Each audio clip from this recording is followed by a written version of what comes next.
Bom, gente, há uns 20 anos atrás, no primeiro Congresso Brasileiro de Psicomotricidade, eu conheci uma figurinha, que era uma jovenzinha, era Silvia Carnet.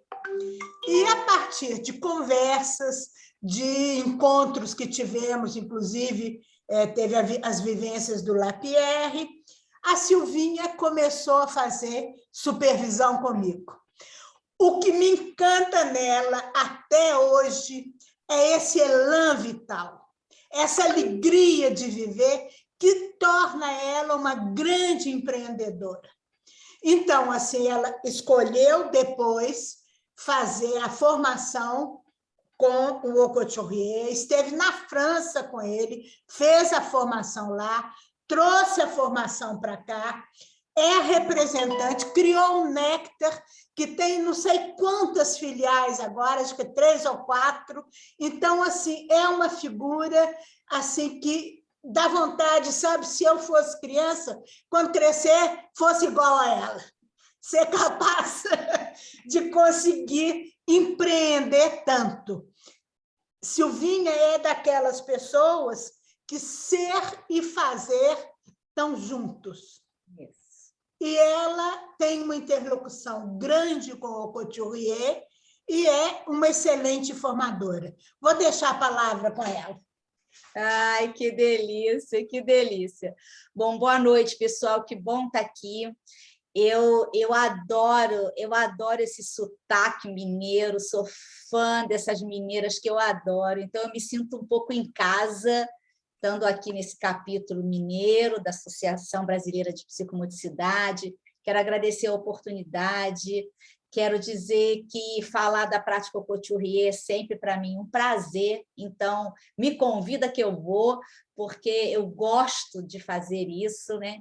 E estar com Suzana é realmente sempre para mim uma honra, um privilégio, uma alegria. Eu tenho um amor por Suzana que a palavra não cabe, sabe? Assim, não dá para dizer tudo em palavra. Tem coisas que a palavra é pouco, né? Assim, e é engraçado, né, Suzana? Porque você falou, uns 20 anos. Não, Suzana, foi há 40 anos.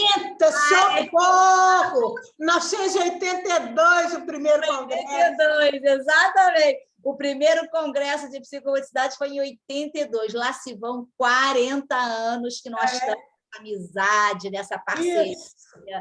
É muito bom, sabe? Assim, e eu acho que eu sinto, assim, a gente estava falando um pouquinho sobre o mundo, né? Eu acho muito importante que a gente possa preservar as nossas referências, sabe? A gente vive num mundo onde o que é já era, sabe? As coisas passam, as coisas se perdem, as pessoas esquecem. Mas eu não, eu tenho uma profunda gratidão por tudo que eu aprendi com você, Suzana, por tudo que você pôde me ensinar no começo da minha vida profissional.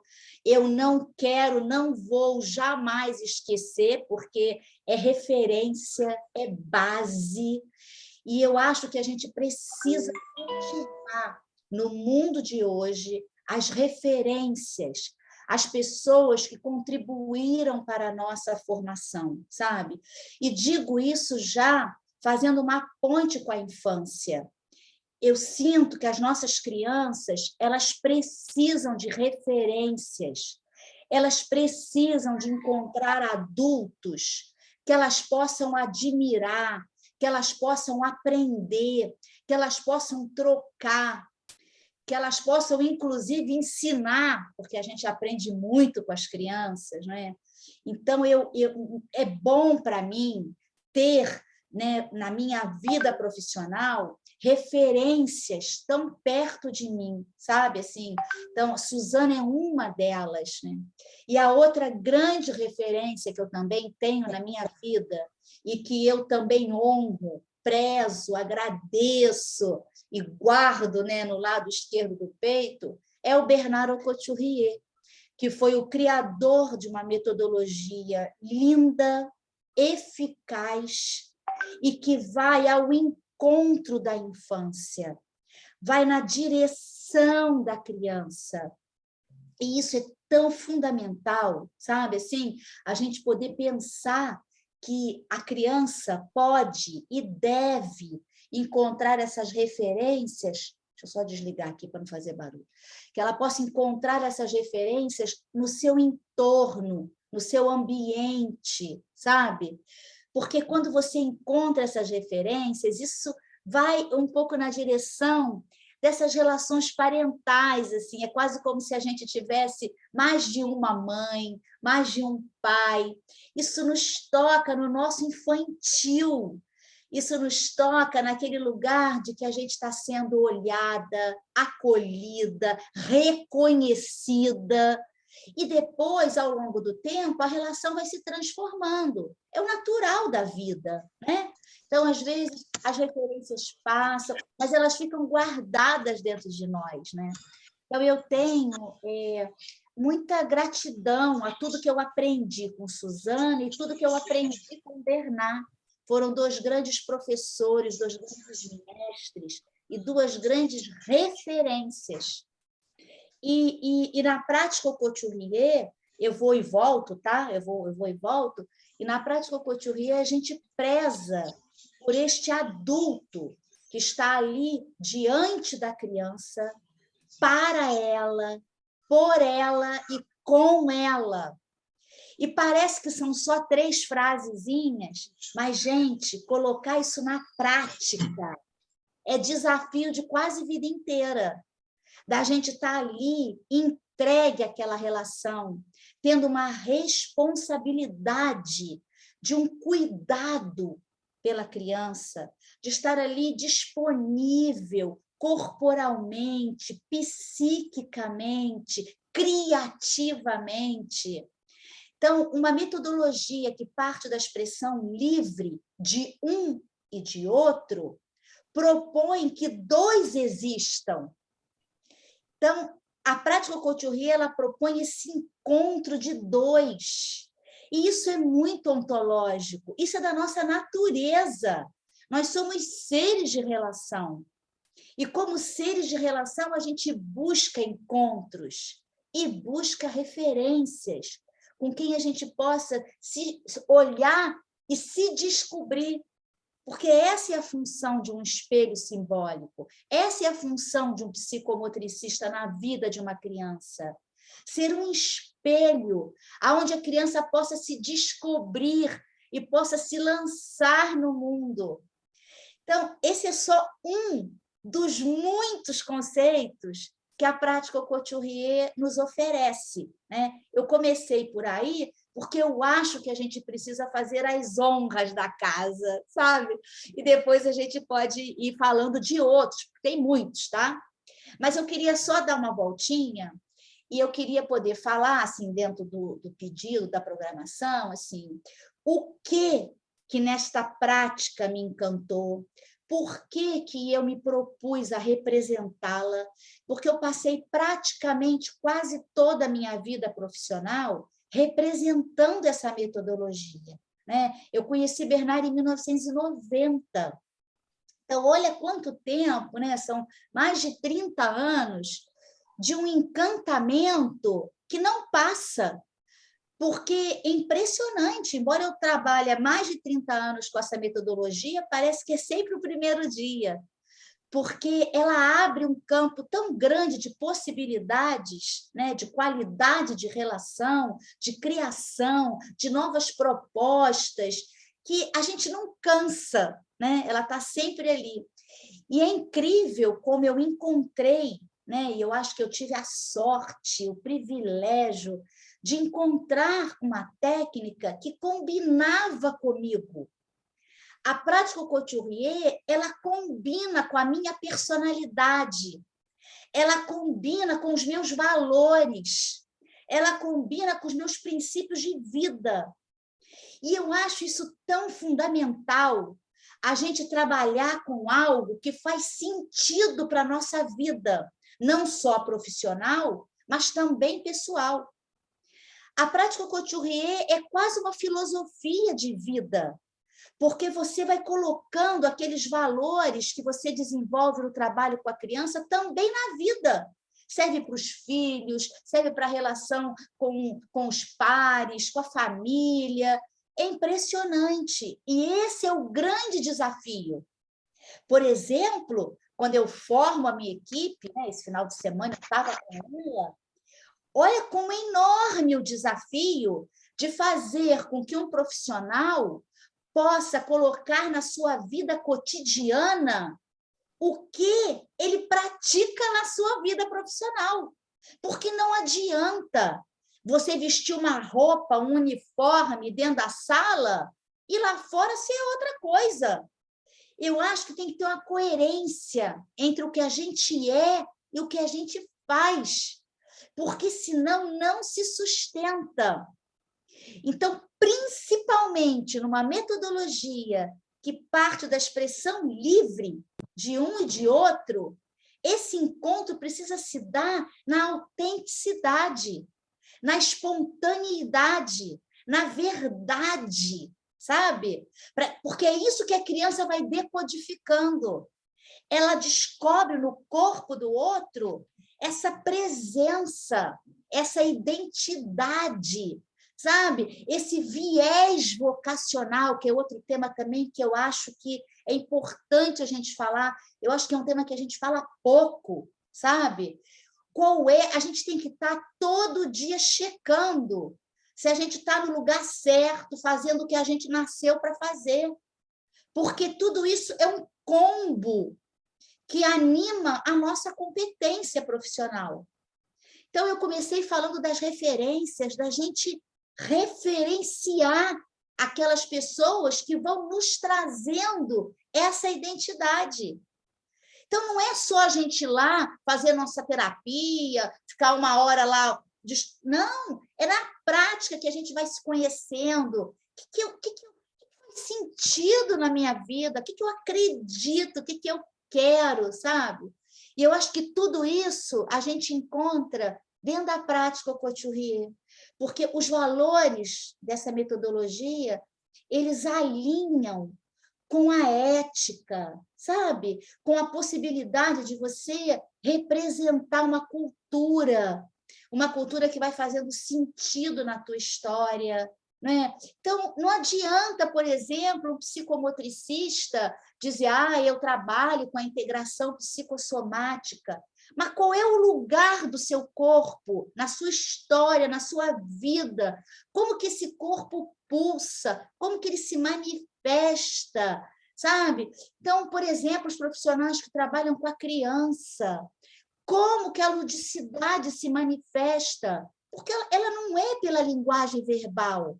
Ela está nas ações, na forma de andar, na forma de gesticular, na forma de sorrir, na forma de olhar, na forma de virar o corpo, na forma de levantar, na forma de abaixar, na forma de girar. Enfim, é ali que a gente vai contando que profissional nós somos, que pessoa nós somos e como que a gente pode ajudar. Então, a prática Couturier é uma prática de ajuda. Ela é a metodologia que visa ajudar o desenvolvimento da criança, seja no campo educativo, preventivo, seja no campo clínico. É uma prática que faz com que a gente possa ir contribuindo para o processo de amadurecimento da criança. Então, são tantas nuances, né? E é engraçado que eu tenho me pego, né? Cada vez mais eu estou dando importância às nuances, sabe, assim, do que acontece numa relação corpo a corpo com a criança, porque a prática Couturier é uma metodologia que foi criada originariamente para o trabalho com a criança. Então, toda a sua base, é claro que um profissional pode usar alguns elementos no trabalho com adolescente, no trabalho com adulto, mas a sua base é uma base que coloca a criança no centro do dispositivo. É ela que vai, a criança que vai, através da sua expressão livre, vai nos contando do seu mundo interno, vai nos contando o que desse mundo interno ela vai trazendo para o mundo externo, como que ela se coloca. É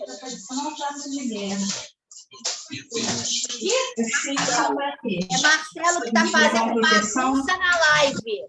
Marcelo Antunes, você está fazendo bagunça na live. Desliga esse microfone. É Marcelo, eu acho, né? Ou não sei. Estou falando que é o Marcelo, mas nem sei. Delícia, tem Marcelo aqui. Oi! Oi, Marcelo! Oi!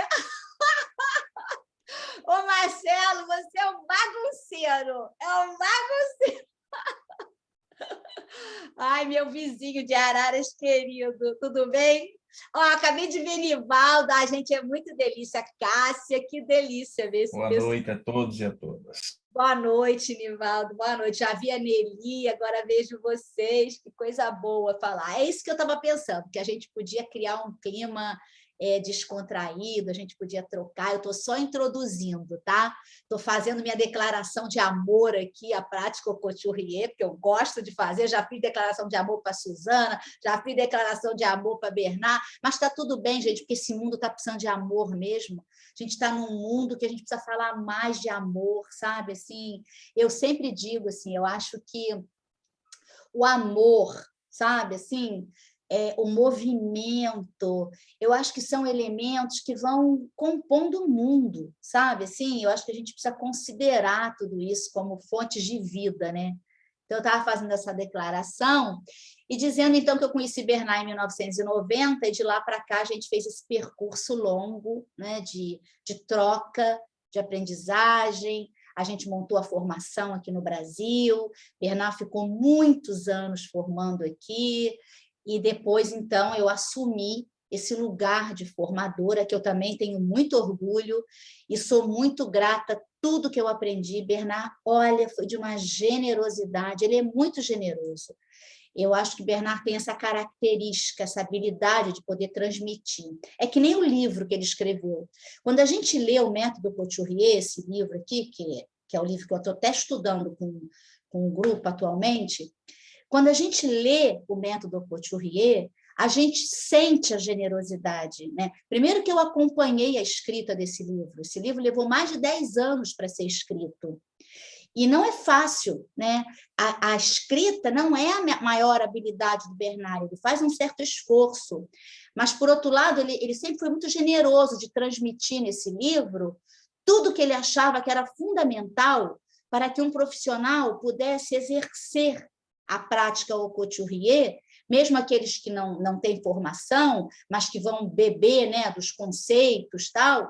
Ele tentou ser o mais generoso que ele pôde, o mais didático que ele pôde, embora não seja essa a sua maior habilidade, né? Existem pessoas que têm muita facilidade de escrita, né? Muita facilidade de organização do pensamento. Então, ele se esforçou para escrever esse livro. Então, eu tenho muito carinho por esse livro. Agora, por exemplo, eu estou com o meu grupo, né? Depois dessa live começa a minha aula, e eu gosto muito de estar esmiuçando cada palavra, sabe? Assim, porque eu fui vendo todo esse processo, né? Então, assim, só para introduzir, para terminar essa introdução, depois a gente pode falar um pouco mais sobre os conceitos, né? Que foi o que vocês pediram. Ao longo desse tempo, assim, o que para mim que fez mais sentido no trabalho com a criança foi poder permitir à criança viver a sua expressividade livre. Então, isso fez muito sentido comigo. Eu passei por 2 formações em psicanálise e eu sempre dizia para mim mesma que a minha personalidade não combinava com a prática da psicanálise, embora os construtos teóricos, o corpo teórico sempre tenha me fascinado. Mas a prática, porque eu queria uma prática mais a 2, sabe? Assim, os 2 ali, vivendo uma experiência. Eu queria o corpo, eu queria a gente poder criar junto coisas novas.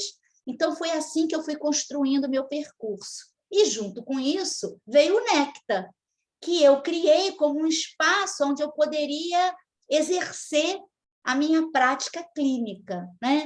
Então, Bernard também foi um incentivador para que eu fizesse o curso de psicologia, porque eu vinha da fonoaudiologia, e ele dizia para mim, a prática au couturier é uma metodologia psicológica.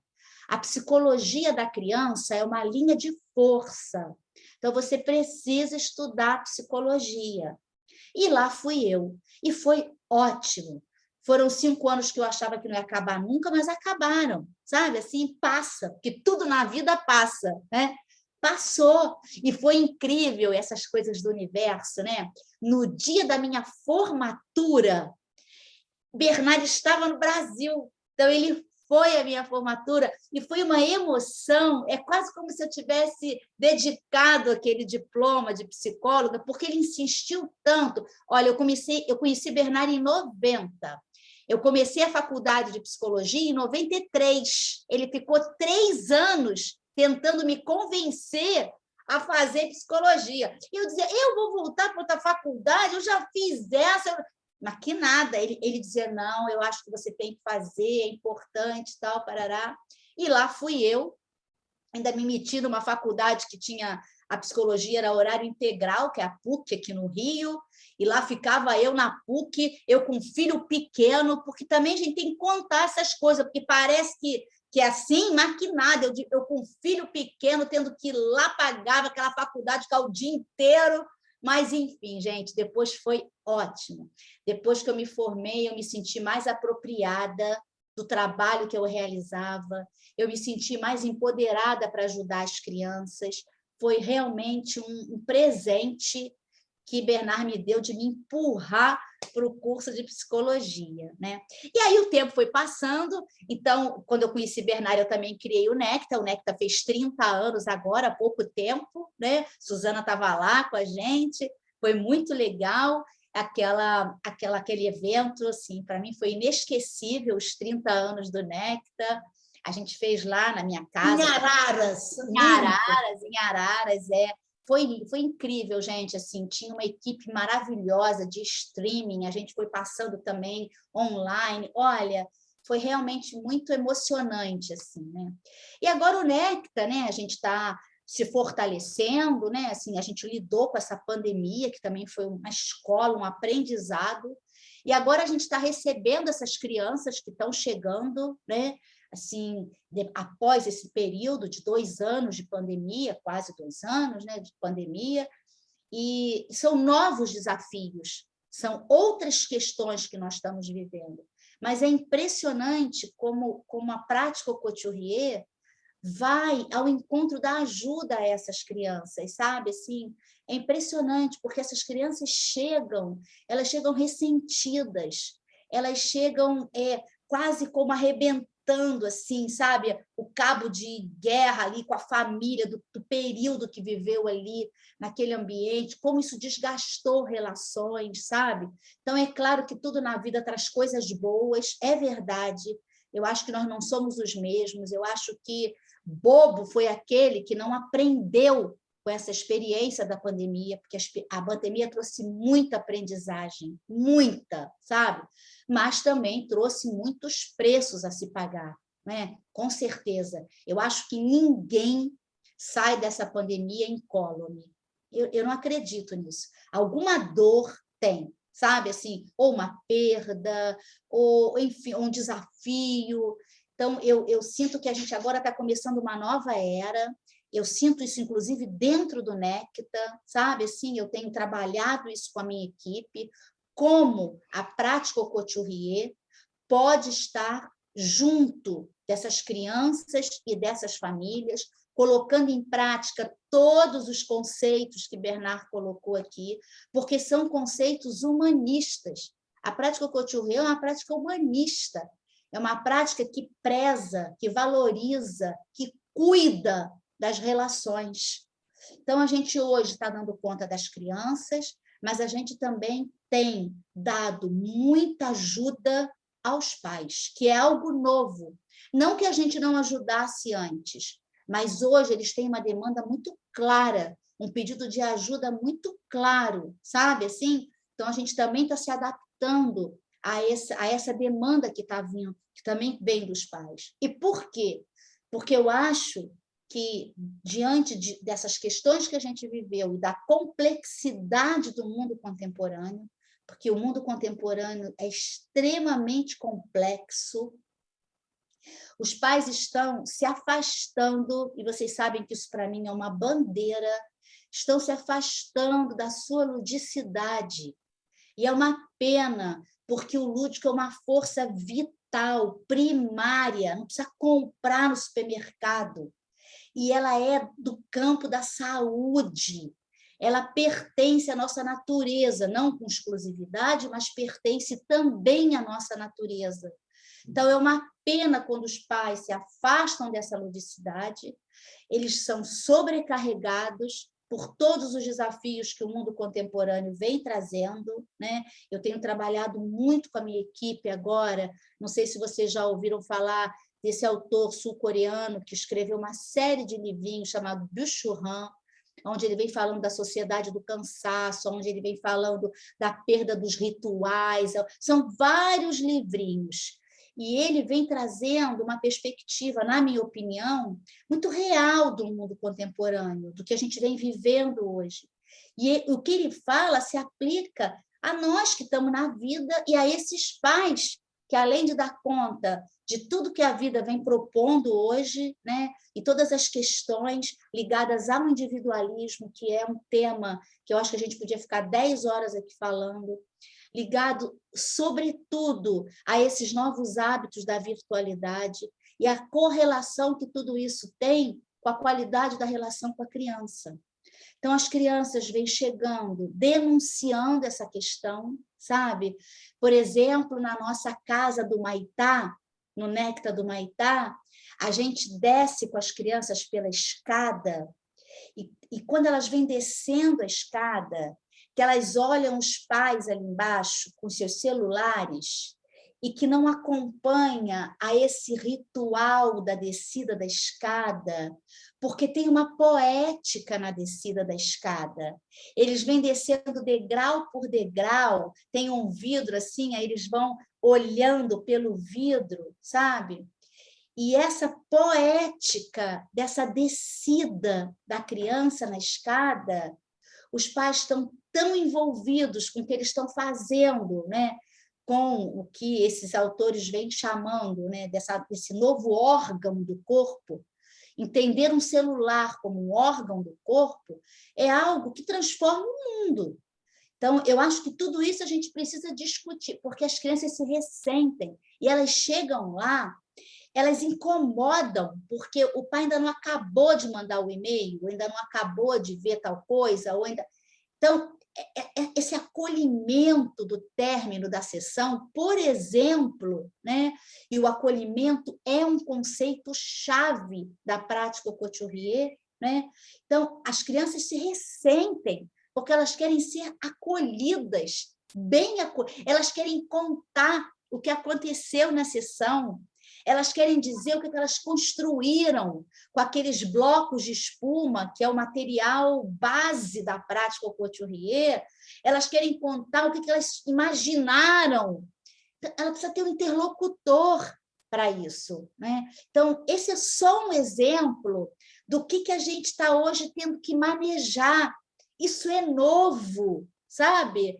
Porque a disponibilidade vem diminuindo e a criança precisa ser acompanhada, que é outro grande conceito da prática couturier. Como que a gente acompanha uma criança? E o que é acompanhar? Vou dar uma pista, inclusive, para a minha equipe, porque a gente estava falando sobre isso hoje, se tiver alguém aqui da minha equipe. Acompanhar é interagir sem invadir. É essa definição, dentro da prática couturier, do que é o acompanhar. E dentro da interação, há dois. Então, como que a gente interage com a criança sem invadi-la? Esse é algo fundamental, é a base da formação do psicomotricista para nós. É ajudá-los a acompanhar a criança no seu processo, nas suas criações, na sua expressão livre, sem invadi-la. E nós sabemos que nós somos danados para invadir criança. O problema, como que adulto invade criança e nem se dá conta? O que pai e mãe invade criança, e nós também. E nós, não pensem que a gente está acima do bem e do mal, não, porque não estamos. A gente, sem se dar conta, a gente faz. Quer ver um exemplo? Tem muitos, tá? Quer ver um exemplo?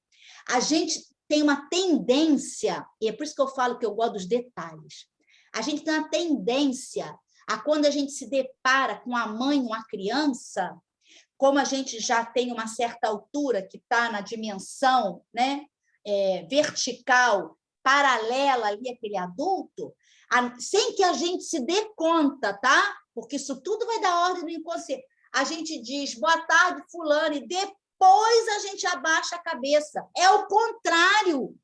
Primeiro a gente abaixa, depois a gente levanta. Gente, isso são detalhes da qualidade da relação, que é a base dessa metodologia. Quem é o psicomotricista PPA? Ele é um especialista da qualidade da relação, de construir uma relação respeitosa com a criança, aonde ela está no centro do dispositivo. Agora, qual é o desafio? É botar isso na prática.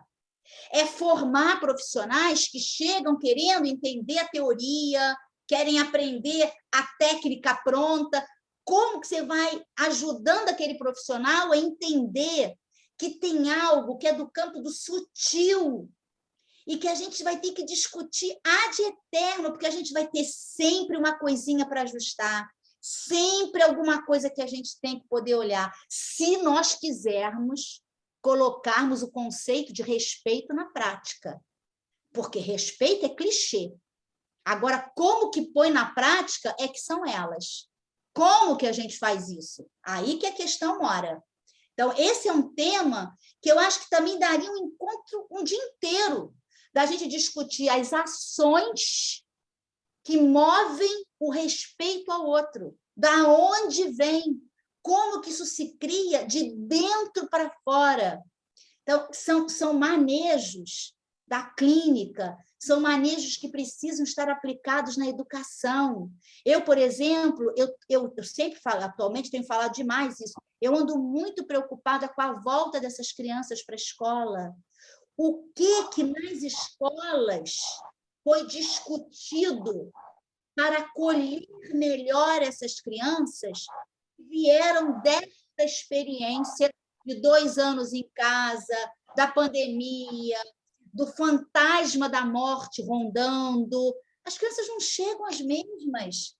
Como que a gente vai se adaptando para estar junto delas, para trazer os temas, para escutar o que elas têm a contar? O campo da escuta, para mim, é um campo fundamental que eu acho que a gente tem que estar sempre desenvolvendo, principalmente na escola. O professor fala mais do que ouve, na minha opinião. E estou generalizando, tá, gente? Estou generalizando. É que você precisa ser escutada. Então, esses são os princípios que movem a prática Couturier. E essa coerência, gente, essa coerência entre o campo conceitual, o que a gente estuda teoricamente, e a aplicação. Porque teoria boa é aquela que a gente põe em prática. É aquela que faz sentido para nós, sabe?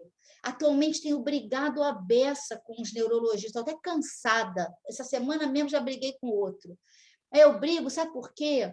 Os neuropediatras cismaram que as crianças, que todas as crianças, precisam de terapia cognitivo-comportamental. E não é verdade. Tem crianças que se beneficiam, mas tem crianças que precisam de outra coisa. E a terapia cognitivo-comportamental não dá conta de tudo, porque nenhuma abordagem dá conta de tudo. Então, eles criam um protocolo, que é um protocolo que não considera a criança. Tem criança que precisa só se expressar, tem criança que precisa só ser ouvida, e o processo vai se dando, sabe? E por que tem que mandar todas para o mesmo lugar? Se as crianças são... As crianças são diferentes, cada uma é de um jeito. Olha, eu tenho brigado muito com isso. Eu digo, qual foi o critério? Eu sempre pergunto, qual foi o critério? Porque não dá para botar toda criança no mesmo pacote. Isso é um equívoco. E sabe o que é isso? É um desrespeito. porque não considera a natureza daquela criança, que é única, mesmo que ela venha com o mesmo diagnóstico. Então, entendeu-se que essas crianças precisam ir lá para ter... Não é verdade. Algumas vão se beneficiar, mas não são todas. Então, eu acho que a prática coturri, ela também ela precisa estar antenada no que está acontecendo, porque eu acho que a gente precisa defender a infância, mais do que a criança. Eu acho que precisa defender a infância, porque a infância é cheia de crianças. Então, eu acho que a gente tem que estar ali, sabe? E muitas vezes tem que ser movido também pelo nosso infantil. Eu acho que a gente precisa colocar esse nosso infantil também a serviço da criança. Isso faz parte do nosso trabalho, né? E aí o lúdico vem como um manejo que, olha, gente, esse é tiro e queda, é usar e funcionar, porque a criança domina esse idioma, então a gente vai nele. Essa foi minha introdução. Queria saber se eu estou indo bem, queria saber se eu tenho que falar alguma coisa disso, o que eu tenho que falar, que eu falo. Querida, temos perguntas, tá? Vamos. Uma delas, da Eline, sobre o conceito de empatia, que o Couturier utiliza, diversificando, diferenciando-se da questão da transferência da psicanálise. Exatamente. Tá? Então, você podia responder essa primeira e depois vamos ver a outra pergunta. O Bernard ainda faz uma outra distinção, tá, Eline? Ele faz uma distinção entre a empatia e a simpatia.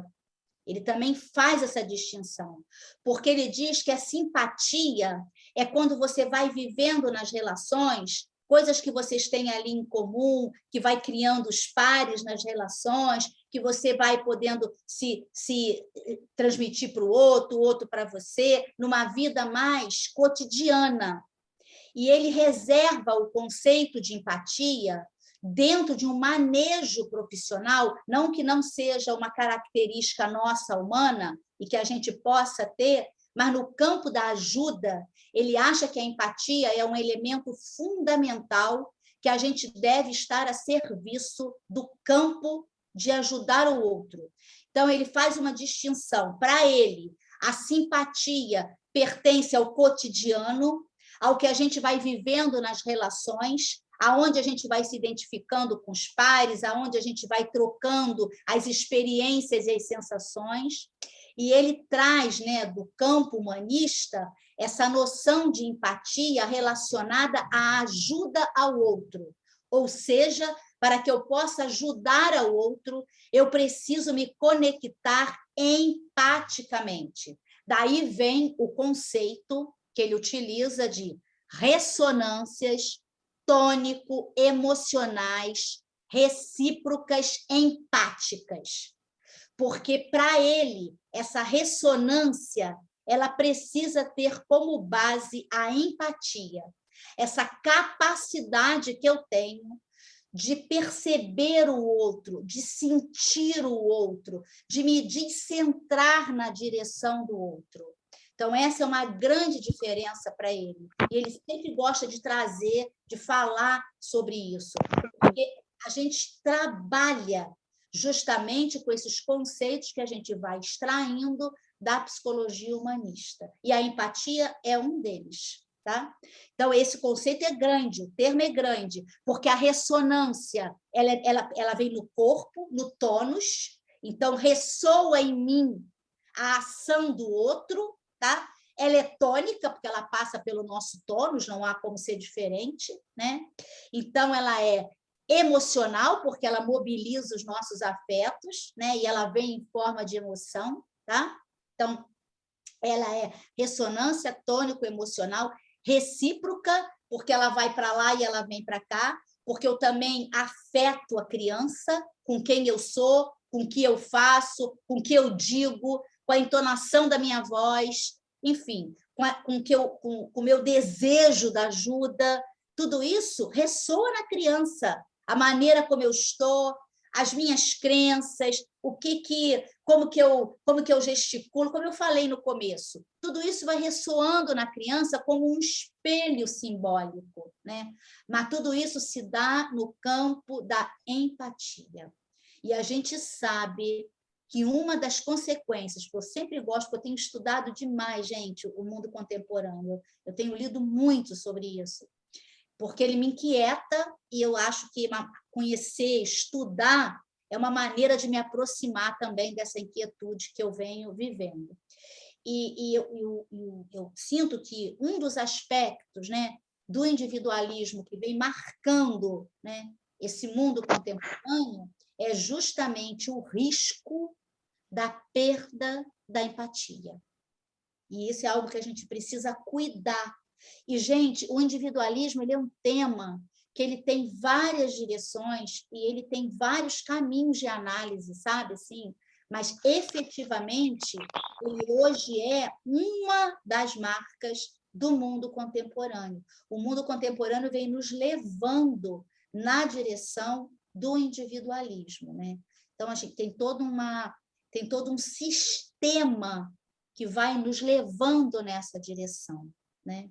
Por isso que hoje a gente tem um modelo neoliberal tão forte, porque eles vão combinando, eles vão se ajustando. Eu acho que esse é um tema que a gente tem que discutir mais, sabe? A empatia, a compaixão, a gratidão, são virtudes que eu acho que a gente precisa olhar, cuidar, principalmente no mundo que a gente está vivendo hoje, né? Não sei se eu te respondi. Eu acredito que respondeu muito, apesar de ter sido pergunta da Eline, eu realmente gostei muito de ver essa perspectiva da empatia no Couturier, que não é apenas um conceito rogeriano, é um conceito que envolve o corpo e o tórax. Isso, exatamente, exatamente. A outra coisa que foi perguntado também é o processo da prática, a análise do processo da prática. Como que é e como que acontece? Uhum. Então, antes de falar da prática, eu acho que é importante a gente marcar, que eu acho que também é uma característica forte da prática Couturier, que é o valor que a gente dá à observação interativa quando a criança chega, né? Então, para nós, a melhor, a mais eficaz dentro do que a gente considera como esse conjunto da prática é a possibilidade da gente viver uma observação interativa. E o que é a observação interativa? É justamente a possibilidade de considerar o outro com tudo que ele está trazendo a partir da interação. Então, essa observação ela não se dá só numa direção, ela se dá em interação, em tudo que eu também vou sentindo, percebendo, observando daquele aqui e agora da criança na relação comigo. Então, isso para fazer só dei um passinho atrás para tentar te responder sobre a questão de como é que o processo vai se dando, como que essa análise vai se dando, mas para a gente poder olhar para o que a gente vai observar quando ela chega, porque a chegada de uma criança é fundamental, é fundamental. É importantíssimo que a gente maneje o nosso campo da curiosidade na direção da criança. Então, o que ela vai me contando, o que eu vou perguntando, o que eu vou sentindo, o que ela vai me contando com o seu próprio corpo, e é ali que o processo de interação se dá.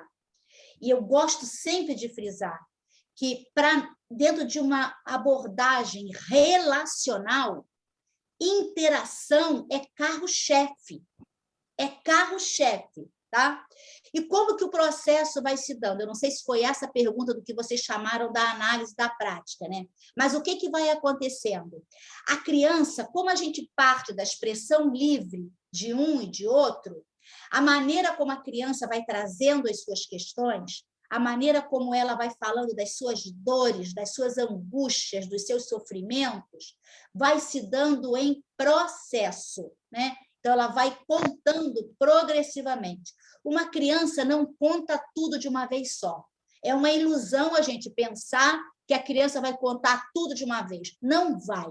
A criança ela vai primeiro criando o campo da confiabilidade, ela vai percebendo o quanto ela pode confiar nesse outro, e esse é um outro conceito fundamental da espinha dorsal da prática Couturier, que é o campo do asseguramento, como que a gente favorece um campo de segurança para que a criança possa nos contar, entre aspas, tá?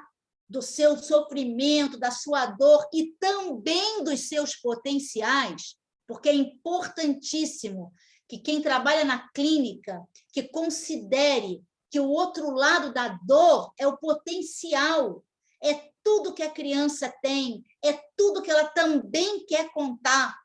Então, essa base potencial vai dando uma abertura para que ela possa ir trazendo suas questões. E como nós não trabalhamos com a interpretação, a gente vai na busca do sentido. O que é que a criança está nos contando? Qual é o sentido para ela do que ela está trazendo? E é ali que a gente vai construindo, junto com ela, um percurso.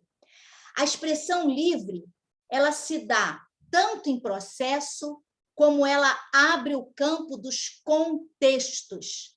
É um outro conceito importantíssimo, porque como nós estamos ali, nós dois, com aquele material e um mundo de possibilidades, o que a gente vai aproveitando? Os contextos. Uma coisa que a criança conta, um brinquedo que ela trouxe, uma lembrança que ela teve, e é dali que a gente vai animando os potenciais da criança.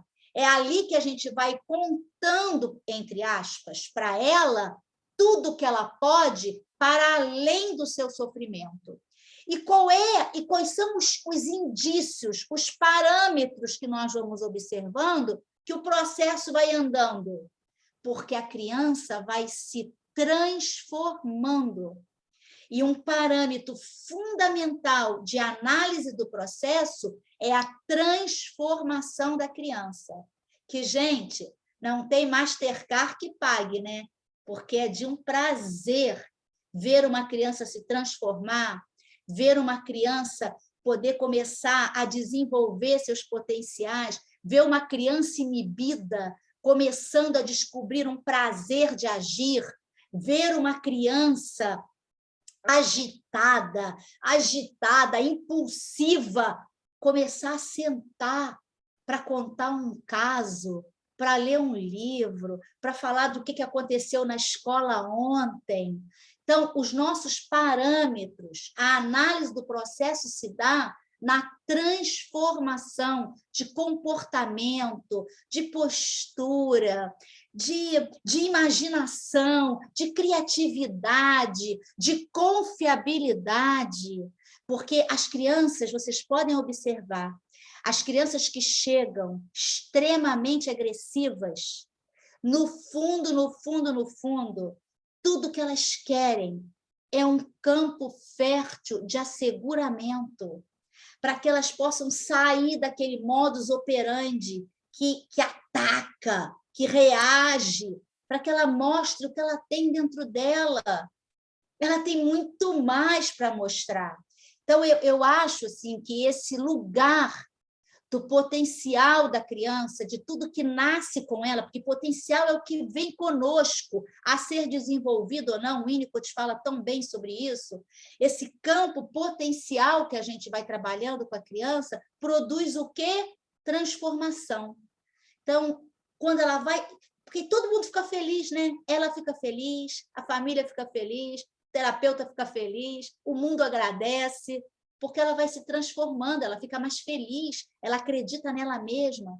A prática Couturier, na minha opinião, é uma metodologia que coloca muito a criança no lugar do mundo, sabe? Assim, que vai conectando com as experiências do mundo. E eu acho que isso é um parâmetro também. Porque quando a gente diz a uma criança sim ou não, e isso acontece, ela espera de nós, é importante que esse sim ou não esteja ajustado ao mundo lá fora, ao que ela daqui a pouco vai se deparar. Então, eu acho que a cultura ela tem que entrar dentro da sessão. É importante que a criança vá compreendendo essa cultura que está lá fora e que, de certa forma, queira ela sim ou não, ela vai interagir. Então, vamos lá, vamos trazer o mundo e vamos ver como é que funciona. E assim a gente vai encontrando a melhor forma de ser, de que a gente não se agrida, mas que a gente vá fazendo uma interface. Porque, gente, não há vida sem interface com a cultura. Então, a gente precisa encontrar esse meio do caminho. Então, não sei se eu respondi a pergunta. Respondi, Suzana? Eu acredito que sim, mas eu quero te fazer uma outra colocação. Eu acho que interessa para as pessoas que estão te ouvindo saber quanto tempo dura a formação, com que periodicidade são os encontros. Você já falou que talvez no final do ano, ou ano que vem, você abra nova turma, porque não considera esse momento adequado. Dá umas notícias mais assim da coisa prática da formação. Então, né, gente, quando a pandemia surgiu, eu estava com a turma cheia, não sei se tem alguém aqui que estava na minha turma. Ah lá, a Aline estava na turma. Eu estava com uma turma cheia, uma turma grande. Gente, quando tudo começou a fechar, eu me lembro como se fosse ontem. Eu estava descendo a serra, eu estava em Ará, estava descendo para o primeiro módulo de formação pessoal dessa turma, e quando tudo começou a fechar, e a gente parou ali. O grupo fez 2 módulos e a gente parou ali. Até hoje eles estão me pedindo para a gente voltar, porque foi um banho de água fria dentro desse projeto que nós estávamos, né? De lá para cá, a gente veio na pandemia, eu fui fazendo alguns cursos online, falando da PPA, contando agora mesmo, tem um grupo de estudo sobre esse livro, da Prática Couturier. Então, eu fui encontrando uma maneira de falar e de pensar essa formação em outros contextos, em outros cenários, né? E fomos andando. Ao longo desses 2 anos, eu dei vários cursos, enfim, era o que a gente tinha para a hora, né? Agora, então, é a hora de retomar essa formação em algum momento. Então, o que eu venho pensando? Primeiro, eu quero poder entender um pouquinho melhor, isso para mim é muito importante, que mundo é esse, pós-pandemia, que vem se apresentando. Então, eu estou muito curiosa, sabe? Assim, por isso que eu tenho estudado tanto. Ultimamente, eu só tenho estudado, só tenho lido os autores que vêm se dedicando a estudar o mundo contemporâneo, né? Então, eu estou querendo compreender melhor, porque eu acho que, para que eu retome a formação, eu preciso criar. A prática é a mesma, o contexto é que mudou. O mundo não é o mesmo, não é. Então, eu gostaria de criar um novo modelo de formação mais ajustado ao mundo contemporâneo, sem que a gente perdesse a essência do conteúdo da PPA. Eu acho que isso faz sentido para esta metodologia, que a gente possa estar ajustando ao que está aparecendo. Por exemplo, eu falei um pouquinho antes sobre isso, né? O metaverso, ele é uma realidade que está se apresentando. Ele está aí. O Facebook está investindo bilhões no metaverso. Eu acho que, quando eu voltar a criar a minha formação, eu preciso considerar o metaverso. Eu quero considerar. Então, são temas que eu ainda estou estudando para pensar de que maneira essa formação retorna. Então, eu estou envolvida com isso. Enquanto isso, eu gostaria que as pessoas perdessem o medo uma das outras, porque nós vamos estar em relação, corpo a corpo. Então, que perdessem os medos, que daqui a pouco pudessem tirar a máscara, porque eu acho muito importante que essa formação se dê sem a máscara. Então, são temas que eu estou discutindo, né, pós-pandemia, na medida que essa pandemia for passando, que eu gostaria de ter mais clareza sobre isso. Então, qual é o modelo da formação em PPA hoje? Eu não sei mais dizer. Eu sabia o que era, mas agora eu pretendo criar um modelo novo, mais ajustado ao mundo contemporâneo. Por isso que eu ainda não sei direito quando isso será. O que eu sei, e isso eu posso dizer para vocês, é que eu tenho sido uma estudiosa ferrenha do mundo contemporâneo, sabe? Assim, hoje a minha biblioteca é discutir esses autores que estão aí trazendo contribuições a todos os fenômenos, né, que vêm acontecendo no mundo contemporâneo e, principalmente, essa preparação para pós-pandemia. Desculpa não ter muita coisa clara ainda, mas eu estou estudando. Daqui a pouco eu chego lá. Ótimo. E aí, assim, quem sabe mais para frente, você já tem algo organizado, me fala e a gente tem outra live. Quem sabe? Quem sabe? Agora, eu achei muito interessante, Silvinha, porque você trabalhou muitos conteúdos teórico-práticos da formação, toda a sua percepção da criança, e você falou o tanto de curso que tem dado, tem também o Ama Lúdico, que é uma criação sua, mas não é o momento ainda da gente falar dela, né? E, assim, eu quero te agradecer muitíssimo pela sua presença, pela possibilidade de trazer todo o conhecimento assim, do que é o Haute-Couturier como gente, como pessoa, como inter-relação, que é o que você colocou tão claramente para nós. Tá? E, assim, vamos ver se daqui para frente a gente encontra outra vez, a gente vai continuar, e achei muito interessante, né, que você citou um autor coreano, que é também do interesse da meninada. Tem uma bandinha coreana que canta, a menina, filha da caseira de 14 anos, é apaixonada por esses coreanos. É verdade, é verdade. Esse autor ele tem escrito, na verdade, ele segue uma linha forte da escola alemã, mas ele tem escrito livros muito interessantes, são pequenininhos, o nome dele é Bichurran.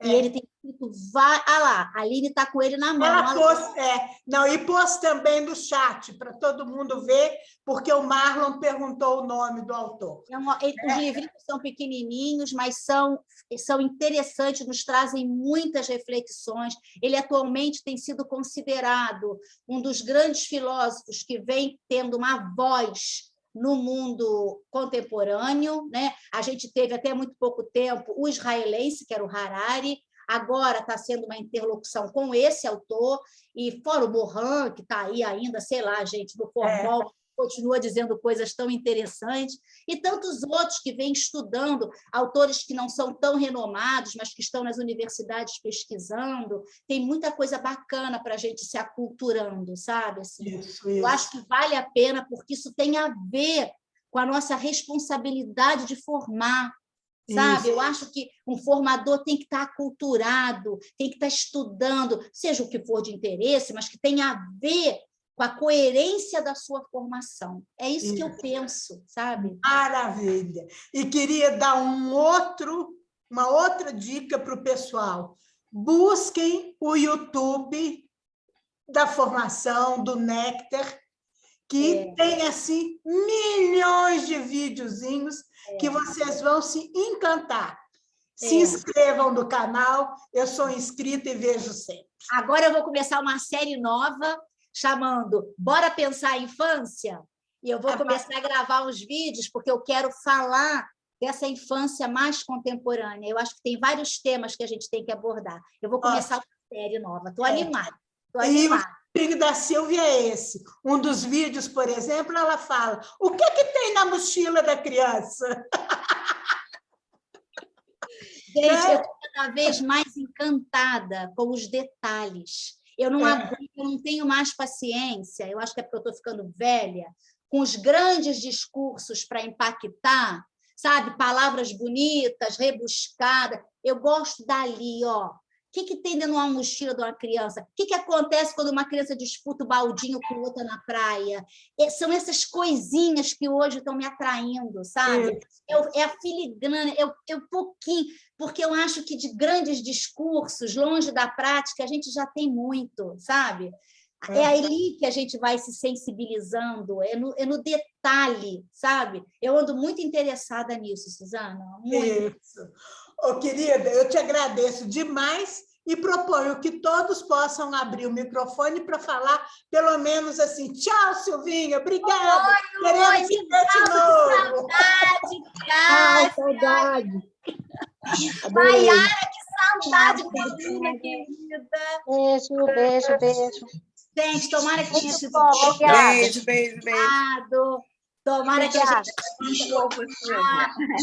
Obrigada. Pode parar de gravar, querido. Inês fez faculdade, a gente se conheceu em 1978, né?